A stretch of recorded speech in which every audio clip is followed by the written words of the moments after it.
Bom, pessoal, a partir de agora a reunião está sendo gravada. Quem quer mostrar primeiro o que conseguiu no MEV?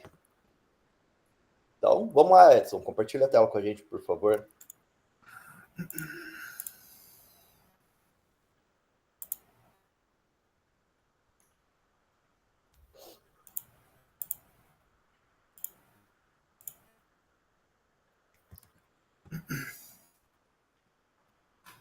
Beleza. Tá aparecendo inteiro? Tá aparecendo. Tá aparecendo a tela toda agora? Sim. Tá. Então, esse aqui é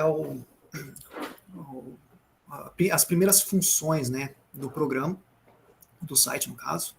Então, é o controle, né, que a gente tem em relação ao microscópio. Então, esse HRT seria onde você estaria ativando, né, a função de microscopia dele.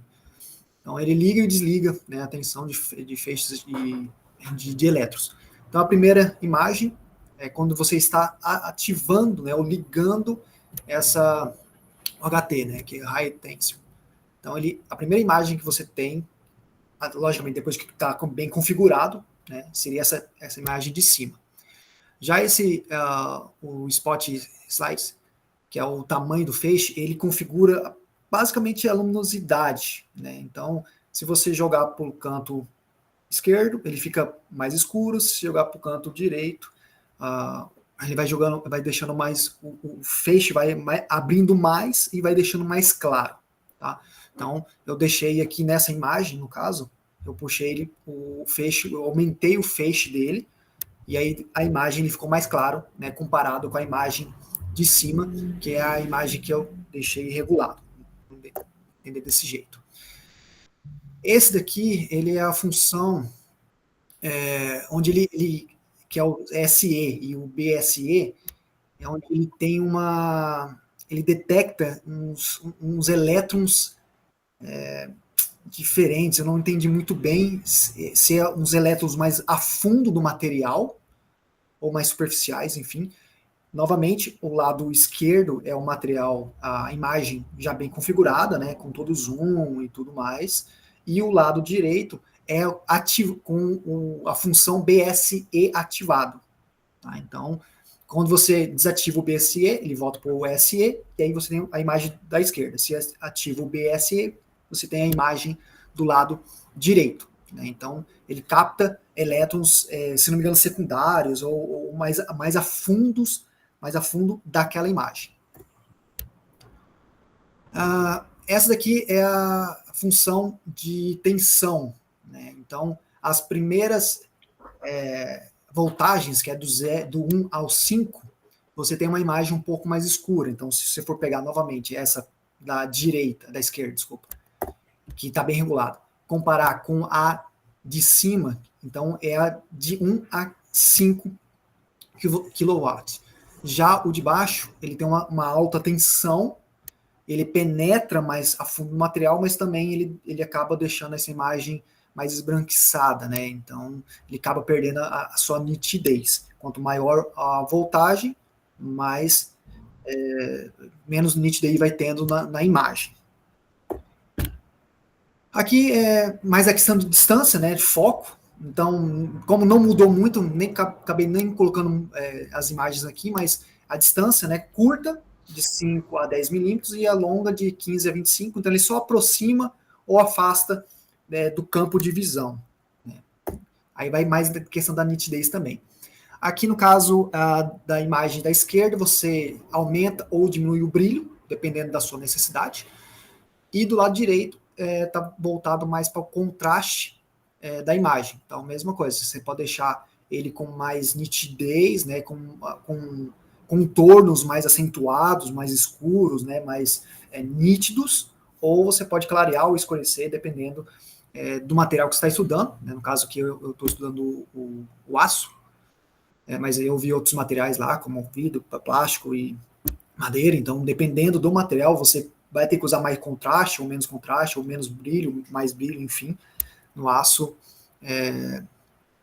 eu usei, depois eu vou mostrar, logicamente, mais para baixo, as funções que eu utilizei para poder chegar na imagem mais nítida, né?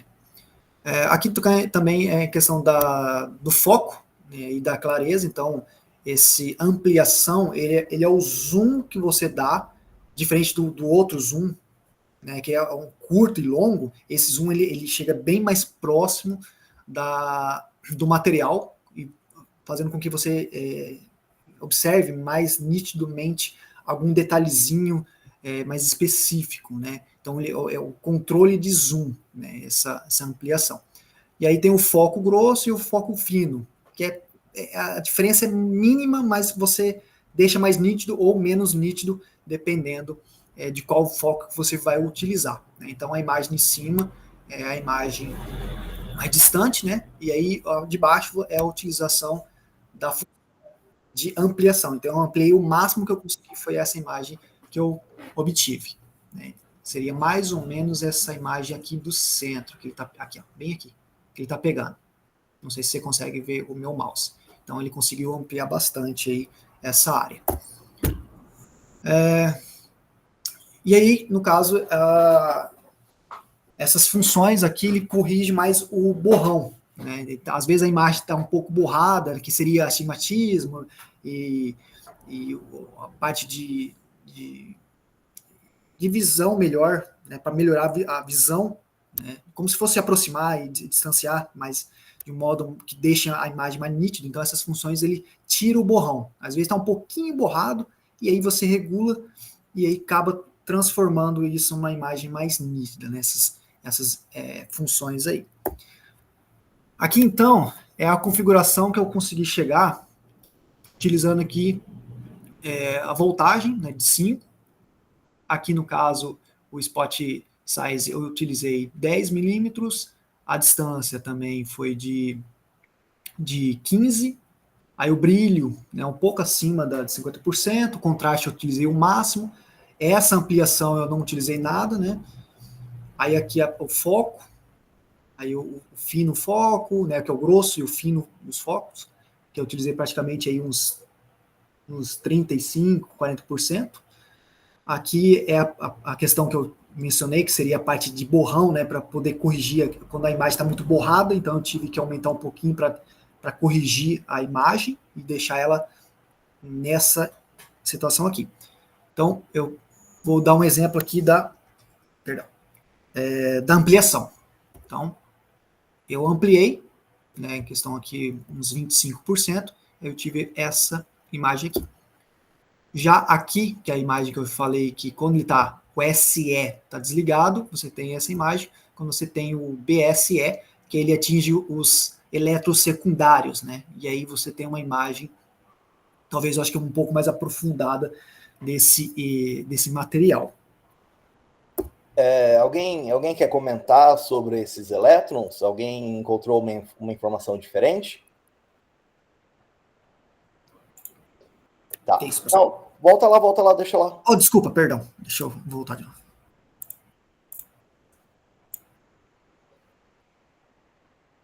A diferença aí que o SE é o elétron secundário. Uma função é o elétron chega, acerta a amostra e é espalhado. A outra função é o elétron chega e arranca um segundo elétron. Uhum. Quando esse elétron é arrancado, ele é característico da ligação química do material. E aí, você tem a energia dele, isso significa que você consegue ver a composição do material. Então, por exemplo, você coloca uma placa totalmente plana, tá? Se você usar o SE, você vai ver ela totalmente plana, uma imagem numa cor só. Mas, digamos que essa placa é plana, só que ela é uma mistura de várias coisas. Na outra imagem, no BSE, você não vai ver uma cor só. Cada pontinho que tiver um composto químico diferente vai ter uma cor diferente. Uhum. Então, ó, por exemplo, aí você está usando o SE. Uhum. Você está vendo só morfologia, só a altura e O relevo dele, vamos dizer assim. Quando você está olhando isso daí, você está vendo a composição química. Ou seja, o que está em branco é um composto químico diferente do que está em preto, que é diferente do que está em cinza. Ah, tá. É isso. É isso que São significa. vários, então você consegue definir a quantidade de composição química dentro desse elemento, dependendo da cor. Dependendo da cor. Pode não ser necessariamente a composição química, mas pode ser que seja uma estrutura diferente. Lembra que a gente falou lá, tem o aço na fase alfa, na fase beta, que a estrutura cristalina de um mesmo material pode mudar? Então, podem ser estruturas diferentes. A informação, a moral da história não é o mesmo material. O material não está puro. É essa informação que eu tiro. Porque eu tenho regiões de cores muito distintas. Aí no SA, de novo, eu realmente estou olhando só a forma, a superfície, a morfologia. Legal. Beleza? Mas muito bom, excelente. Eu tenho mais um comentário para fazer, mas vamos ver se algum colega fala diferente. E aí eu corrijo e a gente continua discutindo. Quem quer ser o próximo voluntário ou voluntária? Então vamos lá, César. Muito bom, Edson. Muito bom. Você documentou muito. Obrigado. Isso é uma prática muito boa, pessoal. Quando vocês estiverem trabalhando com software novo, fazendo pesquisa, documentar o passo a passo do que vocês fizeram. Para ficar registrado, para lembrar depois como fazer novamente. Tá dando para enxergar aí, professor? Tá ótimo. Tá. Então, eu fiz um slide aqui com a imagem que eu encontrei e depois eu fiz um outro slide com os parâmetros que eu ajustei, né? Então, essa aqui foi a imagem resultante que eu encontrei lá no simulador. E aí eu selecionei aquele material genérico de madeira que tem lá. Aí, esse aqui são os parâmetros ali. O Edson falou até mais alguns do que eu tinha ajustado aqui. Então, tem o parâmetro que eu ajustei, que é o Accelerating Voltage, que, pelo que eu compreendi, assim, que eu pesquisei, é a energia do feixe de elétrons que chega na amostra. E aí, quando eu mexia nele, quando eu aumentava, ele ficava mais claro, que foi uma coisa que o Edson também colocou, e quando eu diminuía, ele escurecia a imagem. E aí eu pesquisei também que, dependendo da amostra que a gente coloca lá no laboratório, quando a gente usa uma voltagem muito alta, ela pode acabar danificando a amostra, se for uma amostra um pouco mais sensível. Então, na simulação, a gente consegue ficar jogando mais para cima, mais para baixo, como é que vai resultar a imagem, mas talvez numa simulação com uma simulação não, né? Numa análise real com material real, se a gente joga voltagem muito alta, pode acabar estragando o material. E aí o outro parâmetro que eu ajustei foi o spot size, que é o tamanho do feixe de elétrons. E aí, basicamente, o spot pequeno representa uma melhor resolução e uma menor intensidade do sinal. Então, esse aqui eu fui regulando também. Só que daí, quando eu fui mexendo nos parâmetros de imagem, que ficou mais claro no que ele impactava ou não. Que daí depois eu vou mostrar para vocês quais foram esses parâmetros de imagem que eu mexi. Aí a distância de trabalho, né, o working distance, que basicamente é a distância entre a amostra que a gente coloca e o detector, né, dessa visualização. E aí as distâncias menores, né, que fica mais próximo, elas melhoraram a resolução, só que daí elas reduzem a profundidade do campo. Então, pelo que eu entendi, quando a gente chega mais próximo com a imagem, é como se a gente fechasse o ângulo da visão, né, o ângulo da vista mesmo. Então, ela acaba às vezes pegando reduz um pouco essa profundidade, mas aí vai do que a gente está procurando naquela imagem. E aí o magnification, que basicamente é um zoom que a gente dá à amostra. E aí ela é o grau de ampliação que indica em quantas vezes a imagem ela foi ampliada em relação ao tamanho original. Aí conforme a gente vai mexendo, ela deixa uma marca de escala no início ali na parte inferior da imagem. Aí esse aqui foram as alterações, o que eu mexi, né? Então, como eu falei para vocês, o magnification, né, que é o que fica aqui, ele dá essa relação de escala aqui para a gente, que fica aqui no canto inferior. E aí, para esse estudo aqui, eu mexi um pouco só para ver como é que fica, mas a imagem final eu acabei deixando ele zerado aqui. E conforme a gente aproximava, eu ia pegando regiões mais fechadas do material. Aí o Accelerating Voltage eu deixei em 15 aqui, que já é uma intensidade um pouco alta. O Spot Size eu deixei aqui no 5 nm, que fica aqui nessa barra aqui. Aí o Working Distance eu fui subindo ele até ficar em 10 milímetros. E aí o ajuste de brilho, que é esse próximo parâmetro aqui, eu fiz um ajuste aleatório conforme eu fui vendo que melhorava a imagem ou não. O contraste também, eu fui colocando ele mais ou menos até que me deu uma, uma resolução boa da imagem. Aí o Magnification não ajustei, como eu falei para vocês, só para esse parâmetro. E aí os demais parâmetros que ficam aqui embaixo, ó, que é o de foco, estigmatismo, etc., eu fui ajustando e fui no olho vendo como que a imagem ficava mais com melhor resolução. Aí, na hora de exportar ou de fazer a parte final da imagem, eu vim aqui e selecionei esse Slow Can 2. Eu não entendi muito bem qual que é a função dele, mas ele me entregou uma resolução melhor. Quando eu deixava esse TV Rate ou Slow Scan 1, ele ficava um pouco... não é pixelado, mas ficava com um pouco de ruído na imagem. Aí, quando eu colocava o Slow Can 2, ele dava essa imagem mais nítida. Aí, tá. Aí, Isso pelo que eu aí, entendi, assim, da visualização da imagem, como é um material que ele é orgânico, aí, assim, pelo que eu vi de outras coisas e tal, parece que esses que ficam, esses elementos que ficam sobrepostos aqui, eles como se fossem outros materiais que estão, outros materiais orgânicos que estão ali junto com esse material principal. uhum, Pelo que eu interpretei da imagem, foi isso. show. Beleza. Esse scan speed, lembra que o nome é microscópio eletrônico de varredura? Eu Uhum. falei na aula que ele vai varrendo linha por linha da amostra para formar a imagem.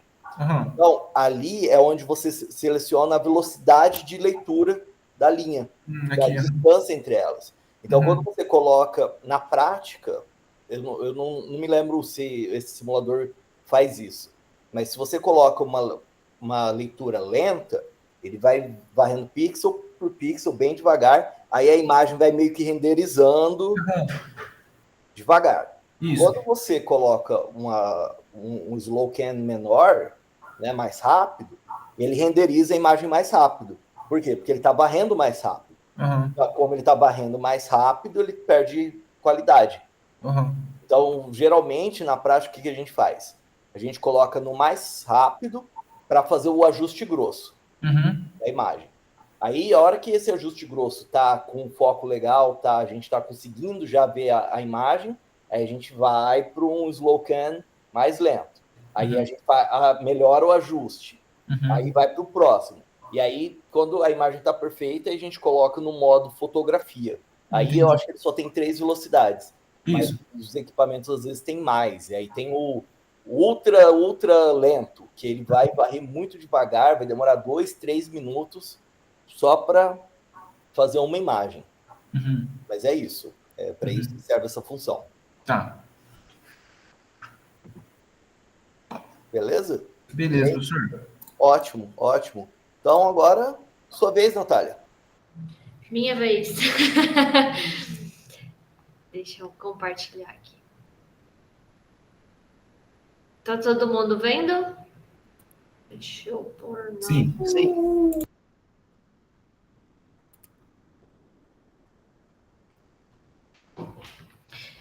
Então, eu antes de fazer a imagem, eu abri o simulador e tentei fazer umas combinações e foi uma combinação frustrada, porque não saiu nada bom. E aí eu falei, não, vamos voltar um passo atrás, entender o que é cada coisa para não ficar perdendo tempo na probabilidade de acertar os parâmetros todos. Então eu comecei procurando como é que funcionava o microscópio. Ele é um feixe de elétrons, e aí ele entra, a amostra vai nessa câmara, tanto que quando a gente coloca ali nesse simulador, ele pede para abrir a câmara, colocar a amostra, fechar a câmara e tirar o vácuo, despressurizar ali para fazer a microscopia ideal, né? Para não ter nenhuma interferência. É porque o próprio ar absorveria os elétrons. Isso. Aí ele pede para tirar essas interferências todas. E aí, dentro disso aí tem vários parâmetros que a gente pode definir e configurar para obter uma imagem ideal, né? Então, é a tensão de aceleração dos elétrons, a abertura, a distância de trabalho, o tamanho do ponto, a velocidade de varredura e a preparação da amostra também, porque num fato real, né, a amostra ela tem que ser, cada amostra tem um preparo diferente. Então, quando é matéria orgânica é um tipo, quando é cristal é outro, e assim por diante.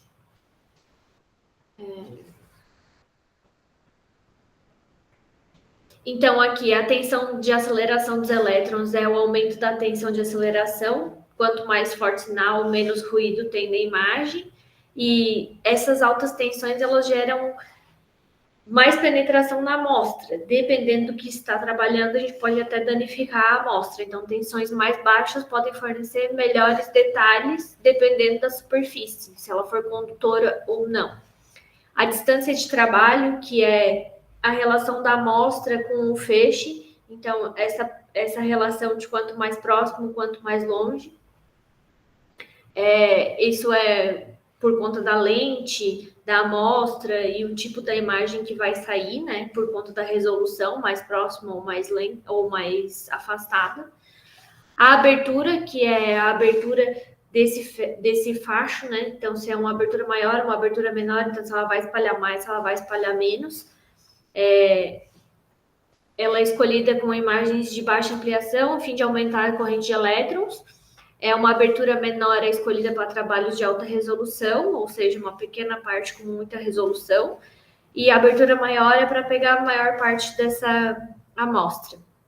Tamanho do ponto, que é o ponto do feixe de elétrons que afeta diretamente a resolução da imagem. Então, pontos menores proporcionam maior resolução, como se fossem os pixels. E pontos maiores têm menos resolução e fica uma imagem mais vaga, né? Que é o que acontece ali no tempo de varredura, que é aquele primeiro estágio que tem no simulador, que eu não vou lembrar o nome. Depois tem o SlowCAN 1 e o SlowCAN 2. Então, a diferença dessa renderização, dessa pixelização, né?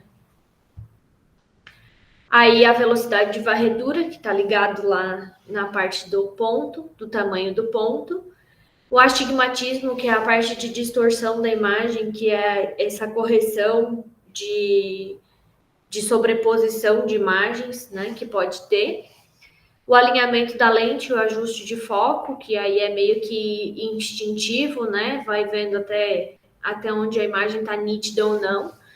E aí a preparação de amostra, que é a limpeza, que é remover todos os contaminantes que podem ter na amostra e prejudicar o resultado.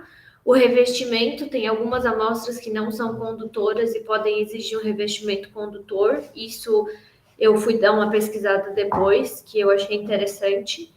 E a secagem da amostra, ela tem que estar, quando se trata de amostra biológica, ela tem que estar num ponto certo de secagem, ela tem que ter uma secagem controlada também.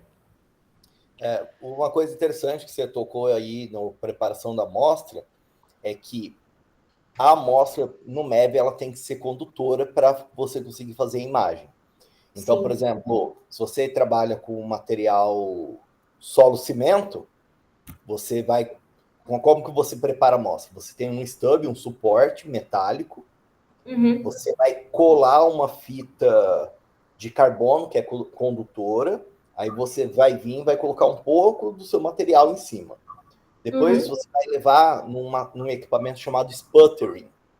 Esse equipamento ele é uma câmara que vai fazer vácuo e ele tem uma placa de ouro muito fina em cima da amostra, que é aquecida. E tem um fluxo de gás ali dentro. Aí as moléculas, os átomos de ouro saem dessa placa e são depositados na amostra. Então a amostra fica com uma ultra fina camada de ouro em cima dela. E aí sim você consegue fazer a imagem. Entendi. E a questão da amostra biológica, as amostras têm que estar secas. Por quê? Porque você leva a amostra para o microscópio, ele faz vácuo. Na hora que a amostra faz vácuo, a molécula de água que está dentro da estrutura vai embora. Então, se você colocar um bichinho lá, que tem a água dentro, ele vai literalmente estourar lá dentro. Então, você tem que fazer a secagem para ficar só com uma estrutura inorgânica ali, ou sem umidade, a mais seca possível.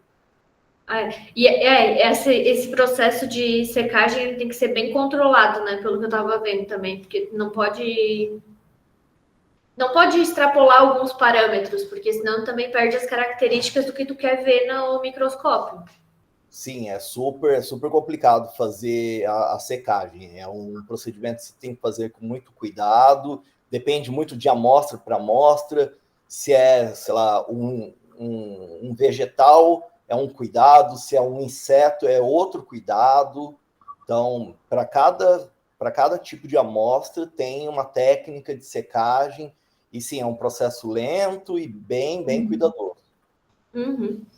Aí, depois que eu olhei tudo isso, pesquisei e fui pesquisar amostras mesmo, como que em madeira, qual era a tensão que colocava, em aço, qual tensão colocava. E aí eu fui brincar um pouquinho e cheguei nessa imagem, nessas configurações. Eu selecionei a madeira para fazer a imagem, porque eu acho que foi uma das imagens mais nítidas, assim, mais legais que eu consegui, além do pólen. Eu fiz do pólen também, só que preferi colocar da madeira. Então, eu coloquei uma tensão de aceleração de 10 kW. Aí, o spot size, o ponto, eu botei 5 milímetros, a abertura, o tamanho desse ponto, nanomilímetros, né? A distância de trabalho eu deixei em 20 milímetros, não tão próximo, porque eu queria uma imagem mais abrangente dessa madeira, né? Se a gente comparar com a imagem do César, ele deixou mais próximo, então eu peguei mais coisas. Aí aqui a parte de brilho, contraste, que eu coloquei para ajustar isso. A magnitude aqui deixei quase zerada. Parte de foco fino, um pouco de ajuste de astigmatismo, porque eu acho que como ela estava muito longe, teve uma distorção na imagem, então tive que ajustar um pouco, tanto no eixo X quanto no eixo Y, e no eixo Y mais do que no eixo X. Aí aqui foi uma imagem que eu abri ali pesquisando, ele dá esses dados aqui em cima, acho que é meio que, me corrija se eu estiver errado, professor, é meio que um código do que a gente faz de configuração, é isso? É o resumo. Ele está falando a tensão de trabalho, a resolução e a distância de trabalho. Você usou. É um resumo dos parâmetros. Isso. E aí fui lá mexendo na renderização e afins, e aí eu pedi para ele exportar e cheguei nesta imagem, nesta criança.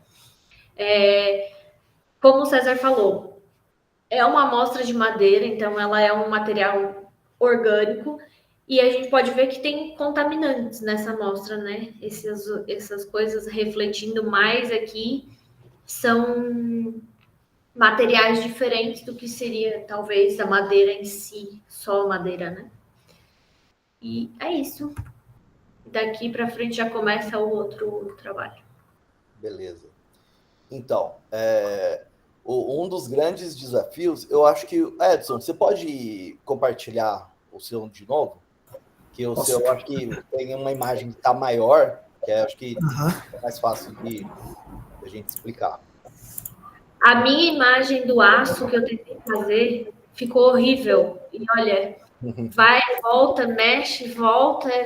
Eu achei a mais difícil de todas, assim, de chegar numa imagem nítida. Acho que pode ser essa. Então, o grande desafio é quando você aumenta a magnificação. Porque quanto mais você aumenta a magnificação, mais você tem que ajustar finamente os demais parâmetros. Então, vamos lá. Vocês explicaram bem sobre a voltagem de aceleração. Isso é a tensão entre o canhão de elétrons e a amostra. Então, se você tem uma tensão muito grande, o elétron tem muita energia, e tem uma tensão pequena, ele tem pouco. Se a amostra, olha, a amostra é biológica, o elétron vai vir com muita energia e ele pode destruir a amostra ou pode simplesmente passar. E mesmo que a amostra seja inorgânica, ele pode penetrar muito, né? E aí você não está tirando mais informação da superfície. Certo? Você está tirando informação do meio. Então, você tem regular essa tensão vai depender do material e que informação que você quer tirar.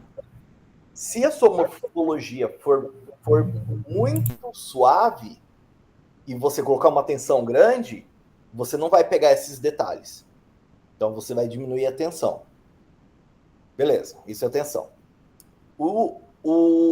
A distância de trabalho, ela está relacionada com aonde o feixe começa e onde está a amostra. Então, é basicamente a altura que você está trabalhando. Então, você vai ajustar isso porque se você estiver trabalhando com pó, ele é fininho. Então, você vai abaixar. Não, estou trabalhando com um agregado. Aí eu vou aumentar essa distância para conseguir ter uma distância para conseguir focar. O spot size realmente é o tamanho do feixe. É o tamanho do feixe. Então, se você quer uma imagem com alta resolução, você vai diminuir o tamanho do feixe. Só que se você diminui muito o tamanho do feixe, você tem pouco sinal. Aí você não faz imagem. Se você aumenta muito o tamanho do feixe, você perde resolução. Também. Então, você vai trabalhar num feixe intermediário. Se você está interessado, às vezes, em composição química, talvez seja mais interessante ampliar mais o feixe. E a imagem diminuir. Tá, contraste, brilho, beleza. Aí a magnificação é isso, é o quanto que eu estou olhando mais fundo na amostra. A magnificação, como é que é? A magnitude. Quantas vezes eu estou ampliando? Quantas vezes estou ampliando? O foco grosso e o foco fino é como eu estou modulando o meu feixe. Porque o feixe, ele na verdade é um cone. É um cone. Então, eu tenho a distância de trabalho, que é o equipamento, e eu tenho o foco, que é, digamos, o ajuste mais fino do feixe, desse cone. E aí o foco grosso é como se eu fosse de 10 em 10 unidades. O ajuste fino é a mesma coisa, só que de 1 em 1. Para eu conseguir. Por quê? Porque eu quero que esse cone, a ponta dele, encoste na amostra. Porque o feixe ele vai fechando e eu quero que a ponta do cone que encoste na amostra. Quanto mais fino for essa ponta, maior vai ser a resolução. E aí, o que é o astigmatismo? Que aí faltou. O astigmatismo é, beleza, o cone está chegando, só que esse feixe, ele é circular, ele ainda tem um tamanho. Então, quando você olha para ele tem que ser perfeitamente redondo, porque está vindo elétrons de todos os lados. Então, se ele não é perfeitamente redondo, imagina que você tem... o feixe chega e... ele fica perfeitamente redondo. O feixe ficou perfeitamente redondo. Mas se ele tiver distorcido, você está com astigmatismo em X. Então, você tem que fazer com que o feixe, todas as direções do feixe se encontrem perfeitamente para você ter um feixe redondo no final. E o astigmatismo é isso. Então, quando você mexe o astigmatismo em Y, significa que você está com uma elipse em Y, e aí você vai ajustando até que essa elipse em Y vire um círculo. E você faz isso em X também, porque tem uma outra elipse. E todas elas têm que casarem em um círculo perfeito. É a mesma ideia do astigmatismo do olho, porque a imagem de um olho não está casando com a do outro. E aí por isso dá aquele borrão. E é isso. E o restante, tudo foi bem explicado já. Beleza, legal. Todo mundo está de parabéns. Só para vocês sentirem um pouco aí de como é uma análise bem complicada de fazer. Quem faz a microscopia geralmente é o técnico bem experiente, porque demora muito tempo você conseguir olhar para a imagem e descobrir que parâmetro que precisa ser ajustado. Esse simulador é bem legal, mas na prática é mais difícil do que isso ainda. Um pouco mais difícil. Beleza? Então, acabamos a parte de microscopia? Beleza. Vamos para o nosso querido exercício no Origin. Quem fez o primeiro item? Quem acha que fez o primeiro item certo? Fez, mas fez certo. Ou mais próximo, vamos lá. Certo é uma palavra muito forte nesse momento. Vamos lá. A gente conversou, nós três, professor, eu, a Natália, o Anilton também, o Edson, parece que os nossos gráficos ficaram parecidos, assim. O da Newton eu não vi, mas o da Natália e do Edson a gente estava conversando, tá meio parecido. A não ser da Natália depois ficou correto. E quem acha que fez o item B também? Professor, eu cheguei no gráfico, consegui enxergar que lá embaixo tinha uma distorção da imagem nos últimos dados lá, uma distorção da imagem, não, uma distorção de valores obtidos da amostra, provavelmente quando ela estava ruindo, então o gráfico fazia uma ponta assim de coisa, então tirei aquilo lá, deixei mais curvo, só que mesmo assim, na hora de fazer os cálculos dos outros itens, meu Deus, nada dava certo, não consegui desenhar no Origin, não consegui achar o ângulo, daí já me irritava, foi um caos. Eu acho que eu consegui fazer os cálculos lá dos outros itens. Tá, então mostra o seu, César. Tá. E aí a gente vai discutindo junto. Tá. Eu consegui fazer o gráfico e alguns parâmetros.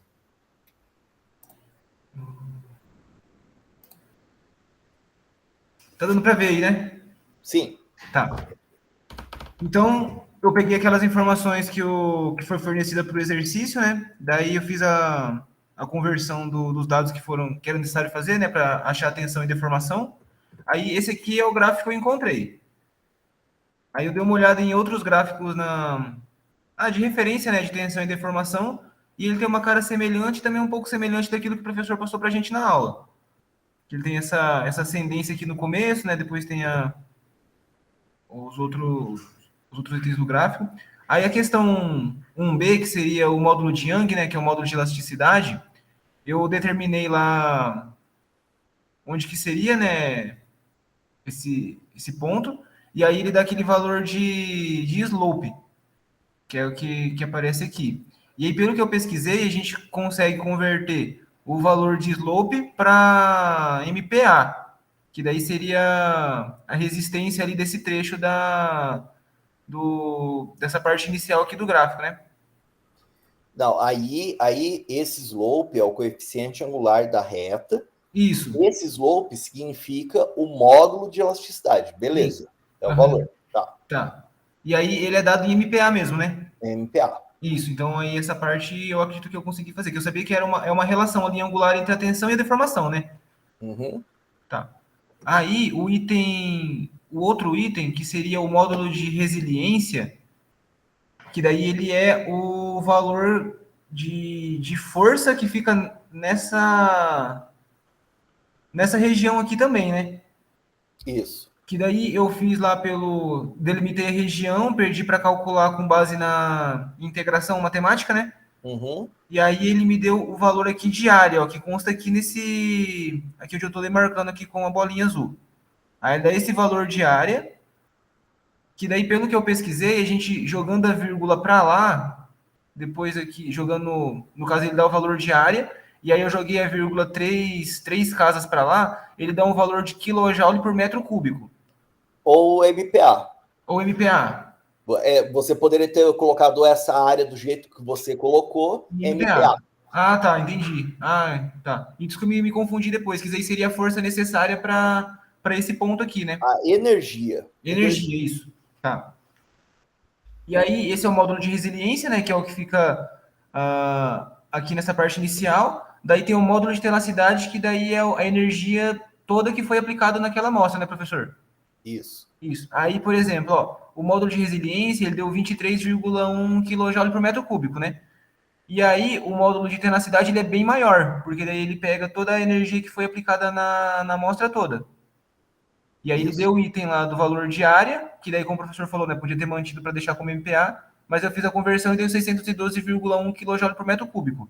E aí, eu fiz ele da mesma forma que eu fiz esse aqui. Eu delimitei a área no gráfico ali e pedi para o Origin fazer com base na integração matemática. Aí, ele me deu esse valor. Show? Beleza. Aí foi isso, professor. Você quer que eu avance mais um pouquinho? Tá. Alguém fez diferente? Fez os passos diferentes? Eu fiz os mesmos passos, mas eu consegui, talvez meu cálculo esteja errado, consegui valores diferentes. Então, você pode mostrar para a gente seus cálculos?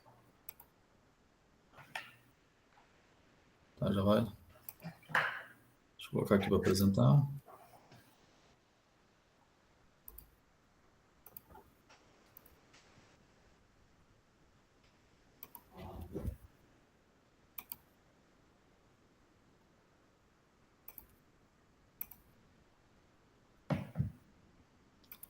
Ok?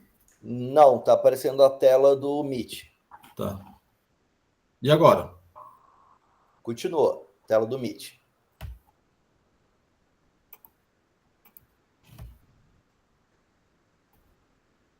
Vou mandar de novo.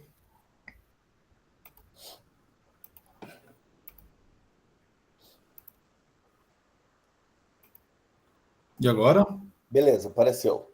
Ah, tá. Aqui está o gráfico, muito parecido com o que vocês fizeram, né? Tensão por deformação. Aqui foram os dados. A distância entre as garras, que foi de 40 centímetros, com os erros de 0,05. Diâmetro médio da barra, de 10,7, com erro de 0,1 milímetro. A força, eu peguei um ponto, que é a força aplicada de 10.000 newton, e o alongamento médio de 132 milímetros. Tá? Fui calcular o cálculo da área, da deformação unitária, e embaixo da tensão. Tá? Aí o módulo de Young, ele é a tensão por deformação, que deu, no final, após realizada a divisão, deu 39,3 gigapascal. Modo de resiliência e tenacidade. De resiliência deu 157,6 kJ e tenacidade deu 157,5 kJ. Como que você calculou isso? Por integração ou você olhou os pontos e multiplicou? Olhei os pontos. Tá. Beleza. Não, tá. Então, vamos lá. E o seu, Natália, como é que ficou o gráfico? O item A e o item B.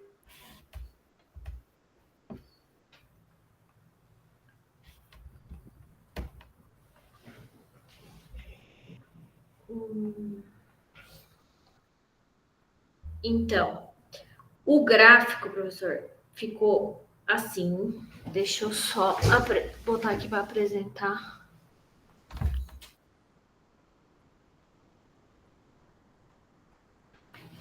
O gráfico ficou assim, que daí, como eu tirei aqueles valores finais da tabela que estavam trazendo até para baixo, daí eu desprezei isso. Ficou muito próximo deles aqui. E aí eu fiz uma planilha no Excel com vários cálculos, que daí a área da barra, a partir da área da barra fiz uma coluna de tensão, que daí nesse cálculo da tensão também eu transformei a tensão que estava em quilonewton para newton, e aí depois eu calculei a deformação, que era a variável a extensão dele lá na coluna que tinha lá de extensão com o comprimento inicial da barra. Aí saiu esse gráfico. E aí depois eu tentei desenhar, como o professor mostrou lá nas videoaulas, aquela parte da reta, essa parte aqui da reta, para tentar fazer um ajuste nela e conseguir chegar em algumas coisas. E a partir dali, só para baixo. Degringolou tudo, daí não consegui encontrar mais nada. Aí não dava certo, daí me irritei, não consegui medir as coisas. Mas eu consegui chegar nesses resumos que acho que também não cheguei em nada, lugar nenhum. Daí eu tentei fazer o cálculo pelo Excel, que era... Aqui já vai para o raio-x, não botei o cálculo do Excel. Que daí era a parte dos... Eu ia fazer por amostragem, né? Ver qual era o ponto maior de intensidade da primeira amostragem, como se fosse uma programação. Uhum. Mas daí eu também não estava conseguindo fazer a programação, porque na minha cabeça era de um jeito e o Excel não estava entendendo o jeito que eu queria que ele fizesse. Então eu fiquei muito frustrada que eu não consegui esse, eu não consegui, professor.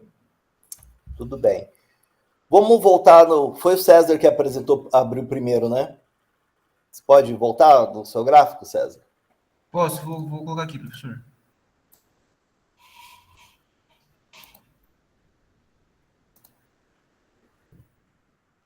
Esse gráfico.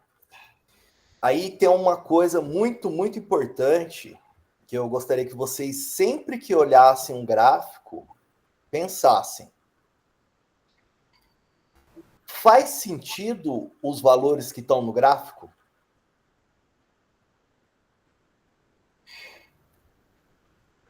Por que eu estou perguntando isso? Atenção em na minha MPa. cabeça não faz sentido nem o valor que saiu do meu de deformação e de tensão, e nem aquele tanto de ruído que deu antes dela dar elasticidade. Não, então, o patamar de elasticidade está certo, tá bom? É isso mesmo para acontecer. O que eu quero chamar a atenção é o seguinte. Que material que a gente está trabalhando? O aço. Aço CA50. Quanto que é a tensão de escoamento dele? 500. 500. Qual é o valor que está a sua tensão de escoamento? 500.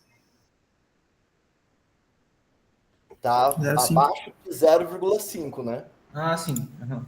Ou seja, deve ter algo errado nessa unidade. Uhum.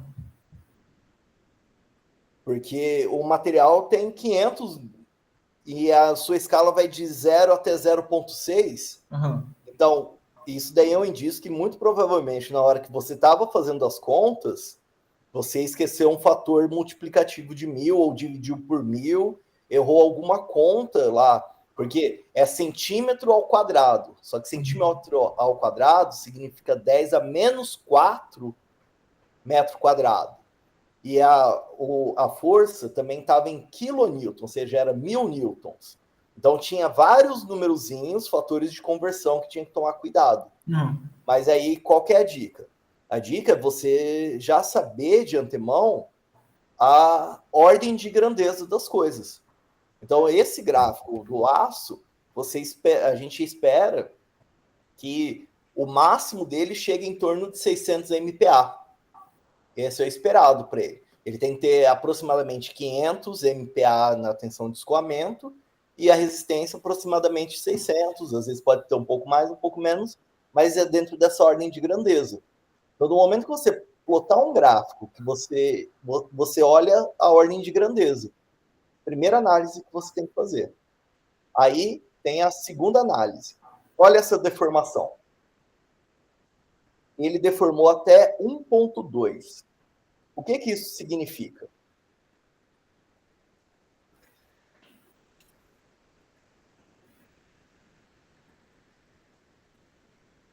Significa que o material tinha um tamanho, ele começou com um tamanho, e ele foi deformando, até 1,2 da unidade que ele já tinha. Ou seja, ele deformou 120%. Ou seja, ele deformou, ele mais do que dobrou de tamanho antes de fraturar. Você acha que o aço consegue deformar tanto assim? Não. Não. Então, mais um detalhe. Então, de novo, a gente tem que tomar um pouco de cuidado com a ordem de grandeza. Porque só olhando dá para a gente pegar algum erro de cálculo. Com certeza foi algum erro de cálculo ali, ou você levou ao quadrado, ou você, ao invés de usar porque lá está dando diâmetro, né? Então, é diâmetro ao quadrado dividido por 4. Ou o raio, desculpa, πr quadrado. πr quadrado é a área. Ou π diâmetro ao quadrado por 4. Então, a gente tem que tomar cuidado com isso, porque se você esquecer um númerozinho desse, vai dar um valor diferente. Mas aí, de novo, plotou o gráfico, olha se faz sentido os valores que estão lá. Olha e faz sentido se os valores que estão lá. E também, pessoal, sempre coloca unidade. Aí a deformação, ela não tem unidade, mas a tensão é MPa. Então, sempre coloca ali, que nem a Natália mesmo fez, tensão, MPa, geralmente a gente coloca entre parênteses, né? Fala, Natália. Não, professor, é que eu estava olhando aqui minhas N tabelas, e aí antes de levar pro Origin, eu sempre tentava fazer um gráfico no Excel para ver como é que se comportava. E eu cheguei a fazer um gráfico que ele ficou uma reta. Eu vou compartilhar aqui e mostrar para vocês, porque... Então... Mas Exato. é um bom sinal que você olhou para o gráfico e falou, tá errado, alguma coisa não tá certa. Eu acho que vocês já estão conseguindo ver. Ficou esse negócio. Você deve ter aqui. Você deve ter plotado deformação por deslocamento, alguma coisa assim. Exato, aí ficou todo cagado. Você pode colocar o seu gráfico de novo? O meu posso? Uhum. Deixa eu botar aqui.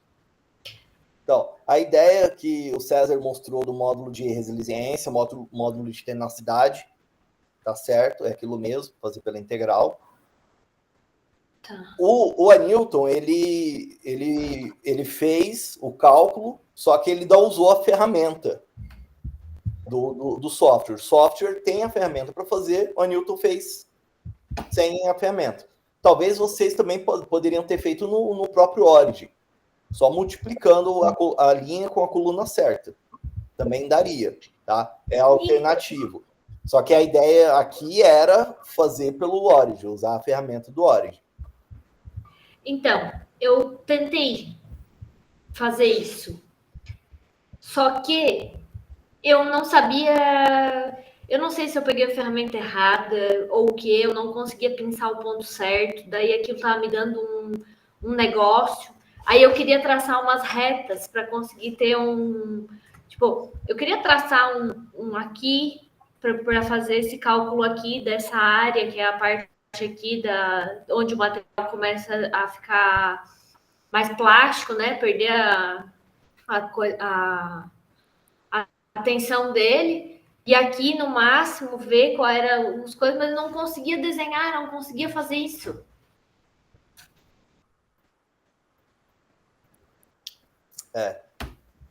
Então, aí teria que usar aquela função lá, né? Clicar no gráfico, ir lá, integral, né? Matemática, integral, e selecionar a área, o ponto onde começa a reta, onde termina a reta, e mandar executar a integral, que é ele calcular a área igual o César fez. E aí depois a mesma coisa do ponto inicial até o ponto final. E aí ele calcular a área bonitinho. Dá para você calcular de outras formas, no olho, na tabela e tudo mais, mas não vai sair tão preciso e tão rápido quanto se você utilizasse. E aí, continuando aquela ideia da análise dos valores. Volta o gráfico, Natália, por favor. Então, olha, o patamar de escoamento está próximo de 500 MPa. Uhum. E a deformação está em 0,6, mais ou menos. Ou seja, deformou 60%. É. Então, já faz mais sentido. Porque aí vai para o terceiro item, que é comparar com a tabela, né? Você está com a tabela aí? Uhum. Eu não coloquei aqui na apresentação a tabela. Peraí.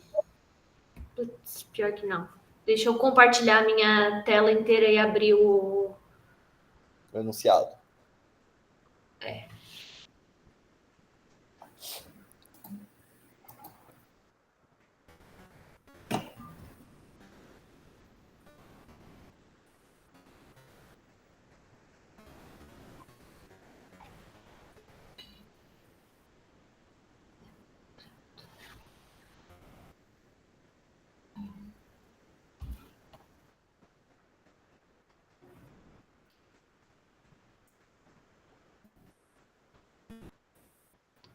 aqui.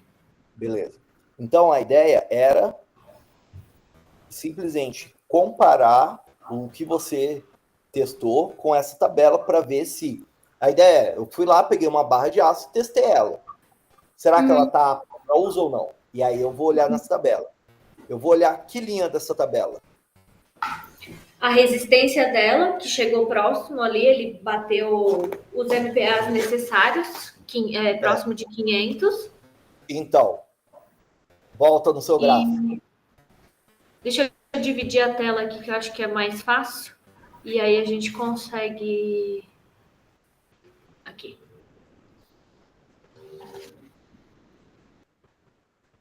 Tá todo mundo enxergando a tela dividida? Sim. Então, o primeiro parâmetro era resistência característica no escoamento. 500 MPa. Quanto que deu no seu gráfico?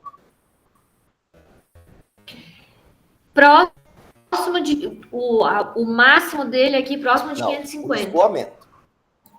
O escoamento 500. Ali 400 e... lá no final o escoamento. Não, o escoamento é ali onde tem aquela parte reta, tremidinha. Aqui. Aí. Próximo de 500 aqui, ó. Mas deu mais do 400. que 500? Não. Não. Ô, professor, quando eu coloquei lá no ponto, o meu deu 470. Se fosse... Uhum. Exatamente.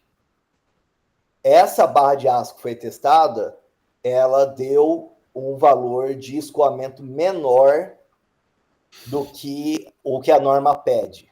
Entendi. Ou seja, pelo primeiro parâmetro, essa barra aí que foi testada, essa é um dado real que eu fiz no laboratório, ela já estaria reprovada no teste de qualidade. Porque, não atinge o mínimo. Não atingiu o mínimo. Tinha que dar, no mínimo, 500 MPa ali no escoamento. Beleza. Já está reprovada, mas vamos continuar a análise. Segunda, limite de resistência. O limite de resistência. Ele tem que ser 1,08 do limite de escoamento. Quanto que deu o seu limite de resistência, César? O meu, ele deu 567. 567. 567. É. Limite de resistência é o ponto mais alto da curva. Isso. Te pergunto, 567 satisfaz essa condição?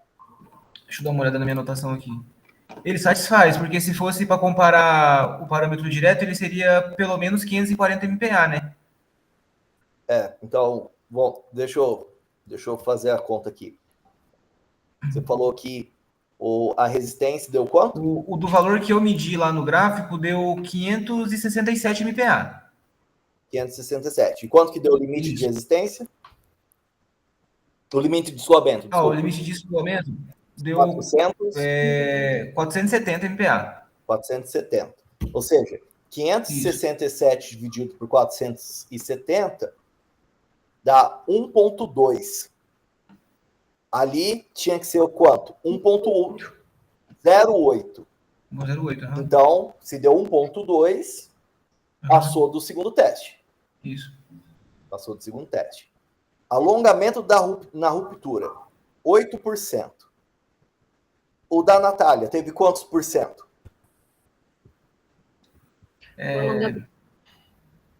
Próximo a 6%? 60%.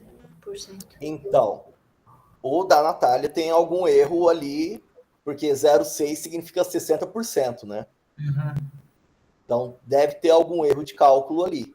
Então, se vamos supor que fosse 0,06, tá? 6%. Também não passaria nesse teste. Não, porque ela tem que alongar 8% no mínimo. No mínimo. Se não me falha a memória, eu fiz esse exercício, essa deformação dá mais do que 8%. Então, eu acredito que tem algum erro de cálculo aí também. Eu acho que tem, porque eu acho que eu coloquei a área dele toda em milímetro. E talvez eu não tenha feito a conversão dele certa. Eu achei a barra muito grande. Tipo, eu falei, será que é um vergalhão? Acho que não, acho que tá errado. E aí, o alongamento na força máxima é o alongamento, a deformação no limite de resistência.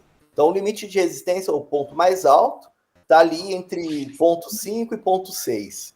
Então, vamos supor, né, que foi 0,05 e 0,06. Então, nesse exemplo também passaria. Mas, se eu não me engano, o alongamento na força máxima desse exercício aí, ele está em 7 ou 8% e a deformação total em 9%. Eu não me lembro muito bem. Tá? Mas o que eu quero chamar a atenção é que parece que todo mundo cometeu algum erro na hora de fazer as continhas no Excel. E se enrolou ali na conversão de unidades e etc, e etc. Beleza, mas tá bom. Valeu o esforço. Valeu. A segunda questão, quem quer mostrar? Eu vou seguir aqui que tá aberto, pode ser? Pode.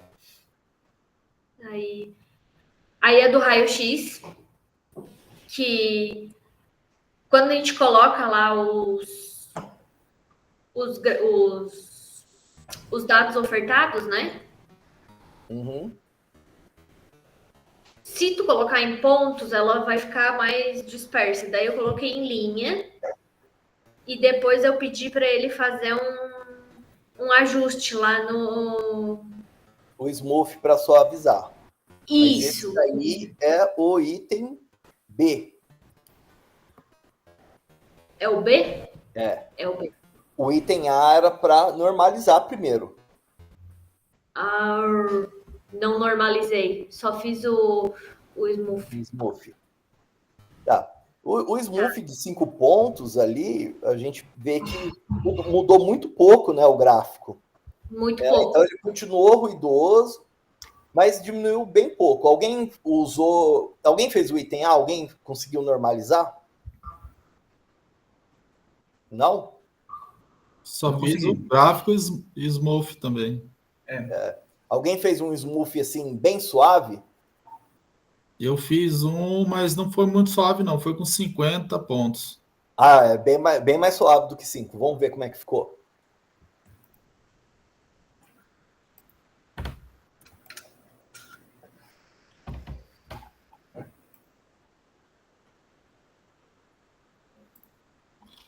Aqui está o DRX preto, o smooth em 50 pontos. Aí eu peguei aqui entre 16 graus e 28, mais ou menos. E deu um zoom bacana para visualizar. Uhum. Aqui está a média de 50 pontos de linha vermelha. E ó, olha que interessante. Olha como é que ficou bem mais suave o ruído no gráfico do Anilton. Ele não perdeu aqueles picos pequenos, o vermelho que está acompanhando, só que olha o que acontece no gráfico maior. Só que diminui a intensidade. Diminui a intensidade do gráfico maior. Então foi o que eu levei em consideração quando eu estava fazendo. Daí eu coloquei muito, aí eu falei, não, mas daí perdeu muita intensidade, está relativamente muito alta a correção. Aí eu mantive lá em cima, só que fica muito ruidoso embaixo. Então, e aí, qual que é o intuito desse exercício que eu passei? É justamente pensar sobre isso se vocês forem usar essa ferramenta. Porque, eu quero diminuir um pouco o ruído para ficar alguma coisa mais clara. Mas se você diminuir muito o ruído, você pode perder informação. Então, se a intensidade do pico ali é uma informação importante, você está alterando ela. Se você está interessado só na posição, beleza. Mas a intensidade é importante, você está perdendo informação. Então, você tem que pensar muito bem, né, caso a caso, como que você vai utilizar. Júlio, e o ideal é a perca estar de quantos %? Não tem um ideal, assim, é caso a caso. Depende muito do que você está querendo mostrar com o seu gráfico. Depende do que eu você ia quer perguntar mostrar. Isso. Se a gente quisesse só mostrar que aqui está tendo uma diferença de material, tal, ter os picos ali sem aprofundar muito no real valor da intensidade, poderia colocar esse smooth. Sim. Se você quer, por exemplo, vamos lá.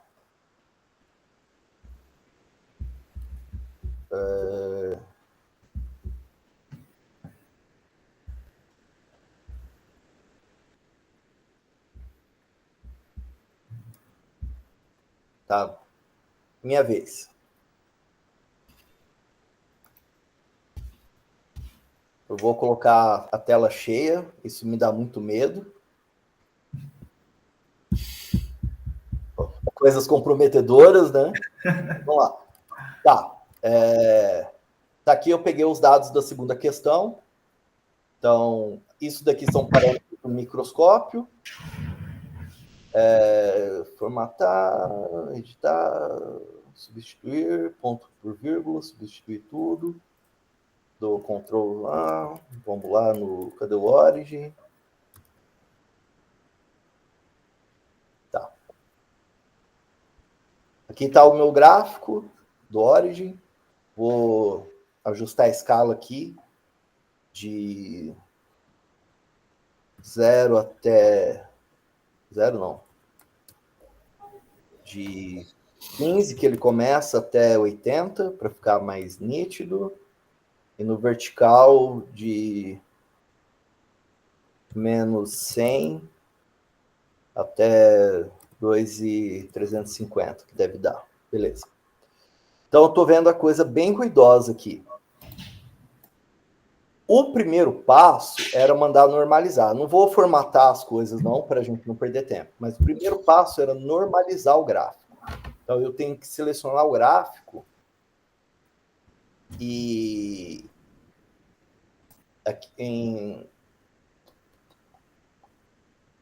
aqui, matemática, normalizar a curva. Quando eu faço isso, né, eu vou normalizar a curva toda, eu vou usar o método de 0 a 1. Ou seja, o menor sinal, o menor valor, ele vai colocar 0, e o maior sinal, ele vai colocar 1, ou 100%. É isso que significa. Então, vou dar OK. Quando vocês fizeram... Apareceu essa linha vermelha? Alguém chegou a fazer isso? Eu fiz isso quando eu comecei, mas daí eu falei, tá bizarro? Não é isso? Então, Tirei. quando você normaliza, a curva vai variar de quanto até quanto? De 0 a 1. O pico é 0 muito a 1. pequeno. E aí, como é que está essa escala aqui? Altíssima, 2.000. 2.000. Então, se eu vier aqui e colocar de menos 1 até 2, tcharam! Porque o gráfico vai de 0 até 1. Por isso que ele está aparecendo uma reta lá. Porque você está olhando ele numa escala de 2.000. Então, vou colocar aqui 0,0 e colocar aqui 1,01. Pronto, ó. Agora eu estou com o meu gráfico normalizado. Beleza? Daí, eu vou fazer uma coisa para a gente conseguir ver melhor. Eu vou colocar aqui ao invés de ir até 1, eu vou ir até 0,25 e aqui eu vou só até 30, tá? Ou seja, eu estou olhando só essa partezinha aqui do gráfico, tá? Como se eu estivesse dando um zoom nessa partezinha aqui do gráfico. Olha como é que está ruidoso. Então, eu vou lá agora e vou fazer um smooth.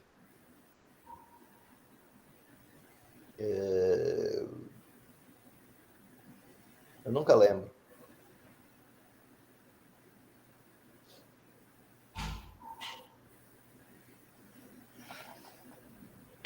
Signal Process. Aí. Isso. Obrigado. Então, eu posso até colocar aqui uma pré-visualização e dar um zoom também para ver. Dá um zoom aqui. Vou usar o ponto adjacente. E aí é aquela brincadeira, né? Se eu aumento muito...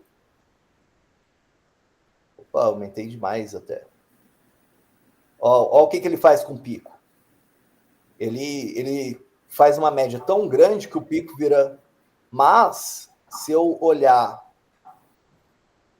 os outros setores do gráfico, ele fica uma linha reta. Então, eu tenho que brincar com essa condição. Então, eu achei o valor do Anilton bom. 50 é um valor bom. Eu vou dar um duplo clique aqui, só para ficar mais fácil de ver.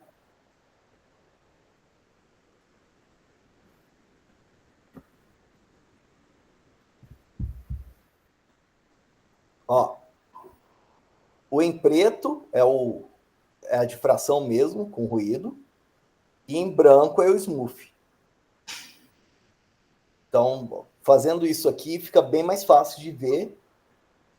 Vou mudar a escala de novo, vou colocar lá 101, para a gente ver o gráfico como um todo. Era 80? Olha como é que ficou o gráfico. Então, aqui ficou bem arredondadinho. Aqui eu consigo ver que tem um pico, mas eu perco bastante intensidade. E aqui eu perdi bastante intensidade. Mas esse segundo exercício era isso. Então, o primeiro passo era normalizar para ter o gráfico de 0 até 1 e depois fazer o smooth. Por que esse gráfico de 0 até 1 é interessante, é importante? Porque eu sei que o pico aqui tem que dar 1, vale 100, é 100%. Quantos por cento vale o segundo pico? O segundo pico é 24% da altura do pico inicial, do pico principal. Então, é uma forma de você comparar dados de forma percentual. Então, aqui a gente fez numa difração de raio-x, mas poderia ser um gráfico de barras. Então, imagine que você tem um gráfico com 4 barras. 54, 32, 25 e 15. Se você mandar normalizar, você vai ter um gráfico de barras em porcentagem. Beleza? Tranquilo? Beleza. Tá. Tinha mais alguma coisa no... e aí identificar os picos claramente no gráfico. Né? Então, o que eu queria dizer com isso eu encontrei aqui, ó, esse pico está em 43,92 graus e 1. Então, eu queria... Como é que era mesmo? 43, eu acabei de falar? 41? 43, 41? 91. Graus. Então, a ideia era isso, né? Era normalizar, era achar a posição do pico e você denotar aqui. E o outro pico está em... Venho aqui e clico. Está em 75 graus.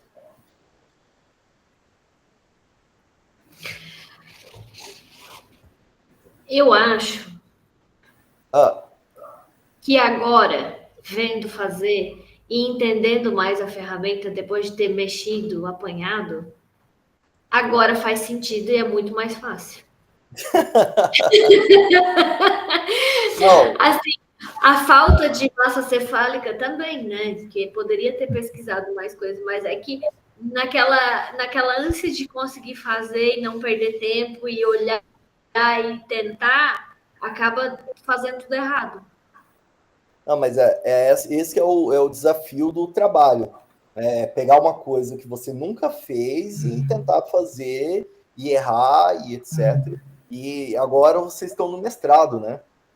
Então tem que ter essa... Isso vai acontecer, tá?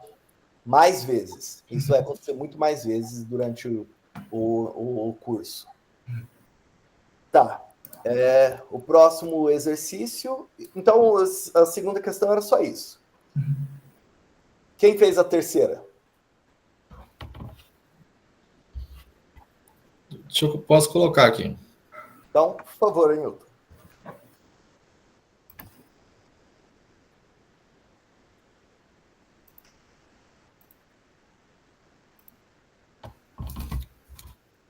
Beleza. Aqui tem o gráfico de massa por temperatura. Então, aqui 100% da massa até 30%. Aqui deve ter algum material que sobrou, né? Então, perdeu 70% de massa. Temperatura de 0 a 600 graus. Então, aqui nós temos o gráfico de perda de massa e aqui a derivada.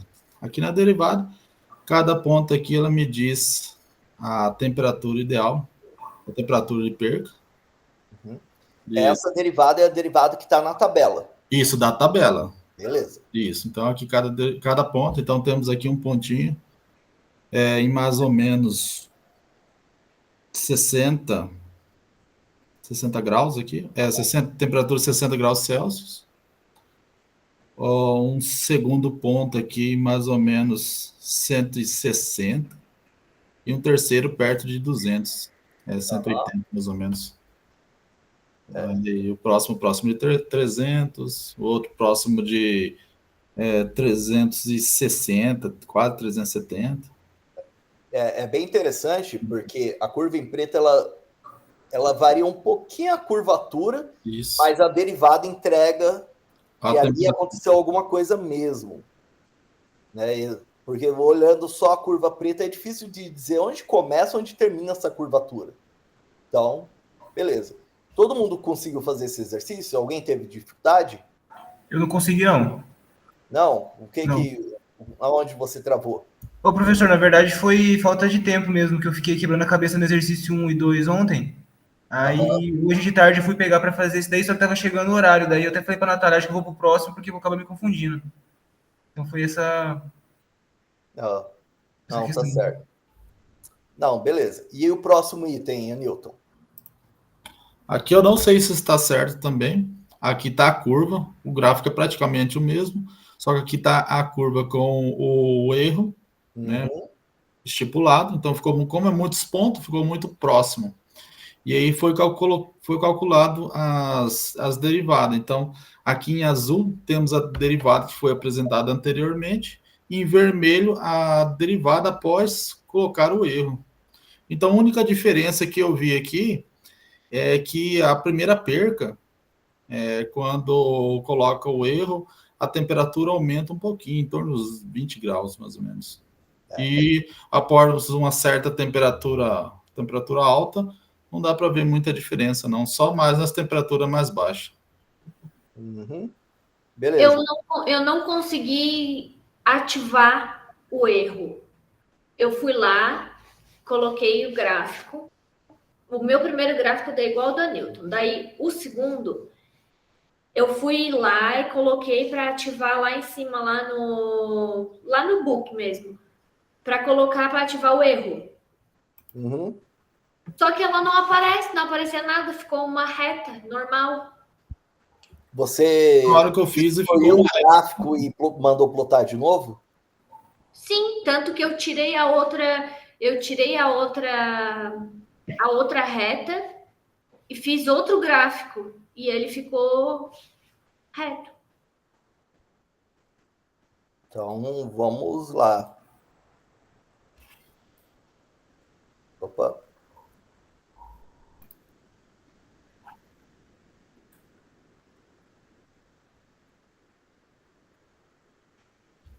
Que é a terceira questão. Tá, mesma coisa de antes. Tempo, sensibilidade.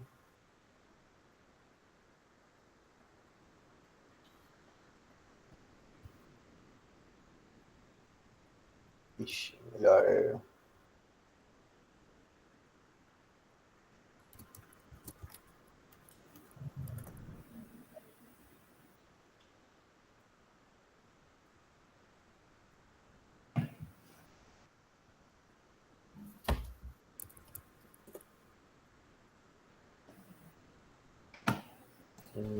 Não.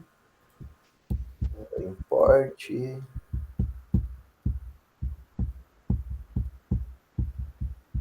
Outra coisa que eu tentei também, importar direto do Excel, só deu problema.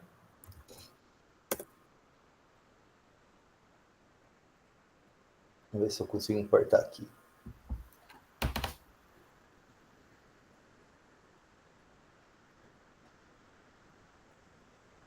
Beleza. Então, isso daqui é temperatura. Tempo. Ixi, importou errado. Massa. Não vai dar certo. Queria fazer de um jeito mais rápido, mas vamos lá.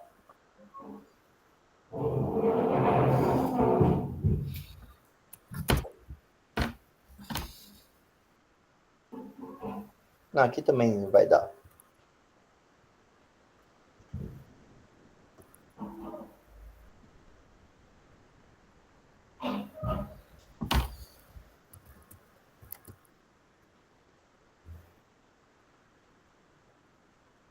Por que ele está fazendo isso?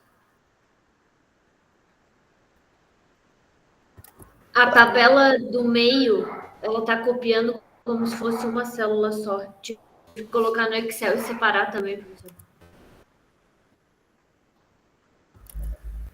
Não, tá com 5. Tá bom.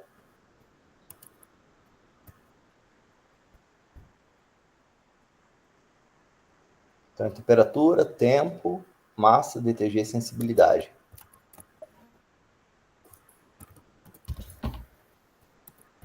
O que eu falei mesmo?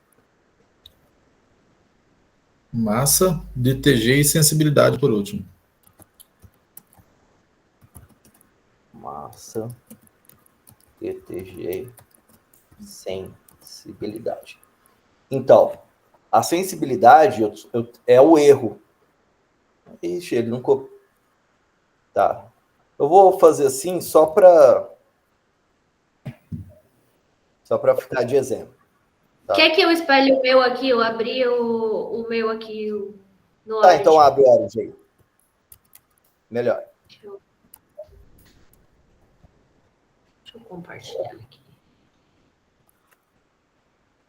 Aqui, ó. Por exemplo. Beleza. Vai lá no Aqui seu... tem... Tá aqui os dados. Daí aqui eu fiz o primeiro gráfico. Beleza. Aí eu fiz um outro book, que daí eu fui mexendo nas coisas, que foi onde eu fiz o derivado, coloquei a correção e tal, e aí ele chega nisso aqui. Aí eu vim aqui e apertei nisso aqui, porque na minha cabeça isso aqui ia dar ali, ó, de erro. Mas ele não vai. Volta lá nos seus dados. Aqui. Isso. Seleciona a coluna X, clica na coluna X. Tá. A, aí aqui. Não, na coluna A. Beleza, isso daí você fez certo. Você me mandou definir como erro Y, né? Isso. Seleciona a coluna A, aí. Tá. Seleciona a coluna C. Opa, peraí. C. E a coluna E. Agora manda plotar a colminha. Tá.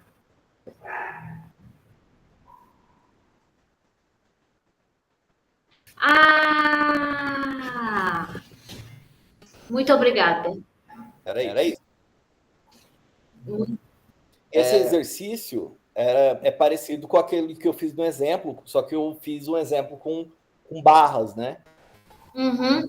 É muito comum usar aquele gráfico de barras, por exemplo, para vocês que vão fazer corpo de prova e testar resistência mecânica. Sim. Porque a barra vai ser a média da resistência e esse erro aí, geralmente, ou é o erro ou o desvio padrão. Uhum. Então, essa que é a utilidade. Então, eu não conseguia. E aí o outro foi esse aqui, né? Que é a derivada da TGA. Só que daí eu não coloquei. Era para colocar aqui, né? Comparar. Aí você poderia colocar em outra camada, criar uma terceira camada. Você fez duas, você poderia ter criado uma terceira. E nessa terceira tem incluso a derivada. Entendi. Mas é só isso. Mas descobri como faz é de grande valia. Muito obrigada. Uma coisa que eu acho que eu não mostrei, mas quando você volta lá onde está a lista dos workbooks. Opa, peraí, deixa eu voltar aqui. Aqui. Eu acho que eu até mostrei, mas clica por exemplo, em dados. Botão direito. Propriedades, lá embaixo. Tem um nome longo e um nome curto. Coloca os dois nomes iguais. Beleza. Agora clica o botão direito naquele número 1zinho lá no canto, que é a camada. Sobe, é isso. Direita. Conteúdo da camada. Layer Content. Aqui. Ó, tá vendo que tá com o nome dados? Daí eu preciso trocar. É uma coluna. A coluna B, a coluna C, a coluna... Isso. Uhum. Aí, só que aí você tem que acertar a escala, né, etc. Sim. Mas o caminho é esse. Entendi. Beleza. Agora, e a quarta questão? Essa eu acho que... Quem fez a quarta questão? Que é essa que eu queria... A quarta eu fiz também aqui, ó. Tá. O da esquerda é o gráfico original. Isso. E esse foi o que eu fiz lá no outro software. Perfeito. Se não tá perfeito, tá muito, muito parecido, né? Se você quisesse, né, eu mostrei lá no exercício como colocar essa grade no fundo também. Então, daria para colocar a grade. Qual que era o intuito desse exercício? Por que tem esse exercício na lista? Porque, às vezes, você quer comparar o seu resultado com o resultado de alguém. Então, aí... Aí tu tem que refazer. Aí você capturou os dados da pessoa, Uhum. fez o gráfico dela, e você poderia ter colocado ele na legenda. Dados da referência 32, o artigo 32. E plotar o seu dado junto. Aham. Então, esse que era o intuito do exercício. E é bom porque às vezes a gente encontra uns gráficos que quer usar e não tem tanta qualidade. A qualidade não é boa, não consegue replicar ele. E aí você pode fazer isso que nem você fez, né? Pegar os dados, refazer o gráfico. Aí quando você colocar no trabalho, lá tem a fonte, né? Você coloca adaptado de tal artigo. E os outros? Quem mais fez? Eu fiz um também, professor. Vamos ver.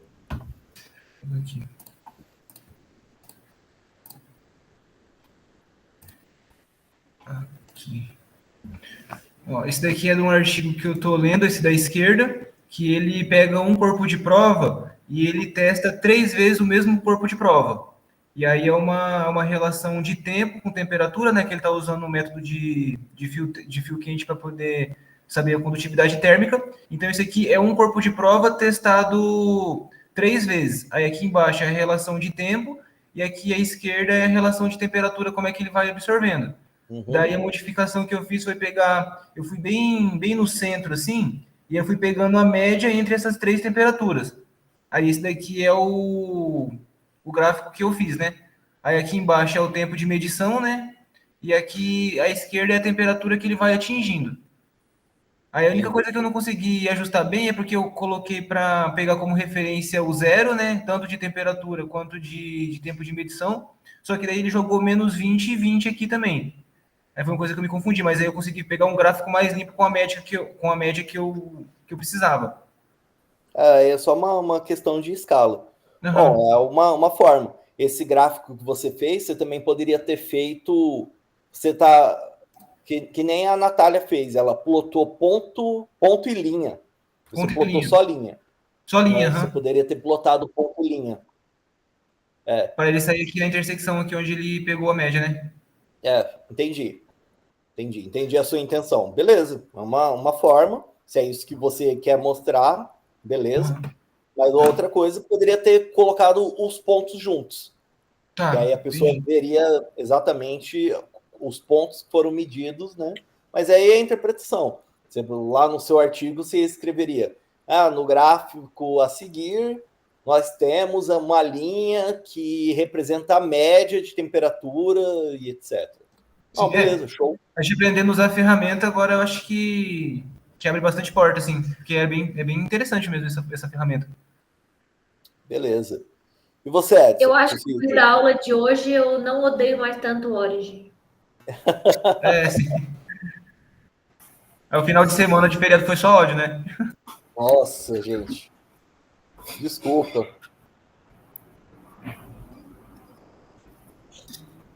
Eu encontrei bastante dificuldade com a internet. Eu tive que... Vixe. E aí, Anilton, Edson, vocês conseguiram fazer? Professor, essa última aí eu fiz, mas eu acabei não colocando na apresentação. Então abre no Origin pra gente. Você tem pelo menos um artigo aí para mostrar? Eu não tenho um artigo. Eu fiz, aí depois eu acho que eu acabei deletando ele. Na verdade, eu não tenho ele.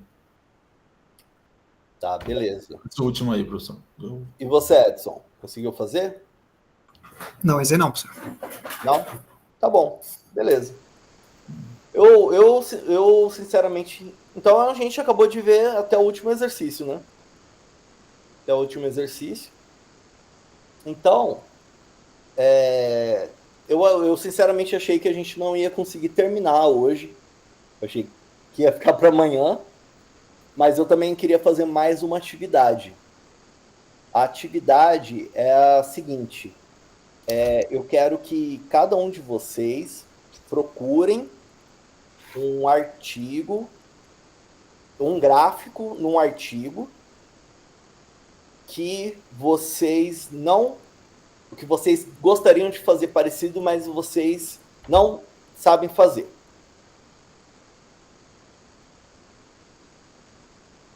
Beleza?